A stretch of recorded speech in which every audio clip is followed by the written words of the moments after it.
தம்பி அந்த கடையை காலி பண்ணிட்டேன் நம்மளே. ஆமாம், அந்த கீழே வாசலில் தான் கடை பார்த்துக்கிட்டு இருக்கேன் நம்மளே. ஒரு 10,000 வாடகை இருந்தால் போதும். அதுக்குள்ளே பார்க்குறேன் நம்மளே. சின்ன கடையாக இருந்தால் கூட போதும். ஏன்னா பழைய கடை வந்து பிரச்சனை ஆயிடுச்சு, கேஸ் கொடுத்துட்டாங்க போலீஸில். அதான் பிரச்சனை. இந்த ஒரு கடை வாடகைக்கு இருக்குன்னு சொல்லியிருக்காங்க, அதான் வெயிட் பண்ணிருக்கேன். சாப்பிட கூட போகலை, கடையில் காத்திருக்கேன் நம்மளே. அந்த அவர் வந்தார்னா, புரோக்கர் வந்தார்னா காசு பேசி முடிச்சிடலாம். 5 ரூபா சொல்லியிருக்காரு.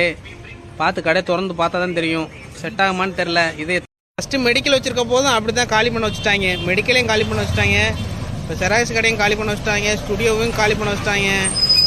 என்ன பண்ணுறேன்னு தெரில. மேலும் மேலும் ப்ரெஷர் பண்ணிக்கிட்டே இருக்காங்க. மன உளைச்சல் தான் ஆகுது நண்பர்களே. கொஞ்சம் நேரம் காதை மூடிக்கங்க. இந்த கடையை காலி பண்ண வச்சவங்கள திட்ட போகிறேன் நண்பர்களே. காதை மூடிக்கங்க தயவு செய்து. சின்ன பிள்ளைங்களாம் பார்க்காதீங்க. நான் ரொம்ப கோபமாக பேசுவேன், அசிங்கமாக பேசுவேன், அப்போலாம் கேவலமாக பேசுவேன் நண்பர்களே. ஒன்றுமே பண்ண முடியாது. இவங்க கடையை காலி பண்ணதும் பரவாயில்லாமல் கேஸ்லேயே மாட்டி விட்டாங்க. அவங்க போய் ஓனர் போய் போலீஸில் கேஸ் கொடுக்க ஆரம்பிச்சிட்டாங்க. கண்ட பொருளை அசிங்கமாக கொண்டு வந்து கடை முன்னாடி போட்டதால் என்ன கேஸில் இழுத்து விட்டாங்க. பிரச்சனையில் நான் தான் மாட்டிக்கிட்டு முழிக்கிறேன் நண்பர்களே. கடையை காலி பண்ணி பிரச்சனைகள் நண்பர்களே. தம்பி எல்லா பொருளையும் வீட்டில் கொண்டு போய் வச்சுட்டேன் நண்பர்களே.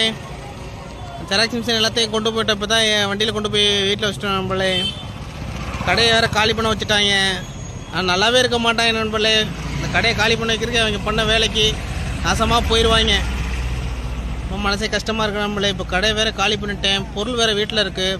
பிரிண்டர் யாருக்கு வேணுண்டாலும் வாங்கிக்கோங்க நண்பர்களே. அந்த ஜெராக்ஸ் மிஷின் இருக்குது, அது ஒரு 30 ரூபா இருந்தால் கொடுத்துடலாம். பிரிண்டர் ஒரு 10 ரூபா, கொஞ்சம் வாங்கிக்கோங்க நண்பர்களே. தம்பிக்கு இந்த ஜெராக்ஸ் கடையும் ஃபெயிலியர் தான் நண்பர்களே. ரொம்ப கஷ்டமாக இருக்குது. இதோட 18வது தொழில் ஆகி போச்சு. இன்னும் வேறு எந்த தொழில் தான் பண்ணுறதுன்னு தெரில. எருமை மாடு மேய்க்க தான் போகணும்னு நினைக்கிறேன்.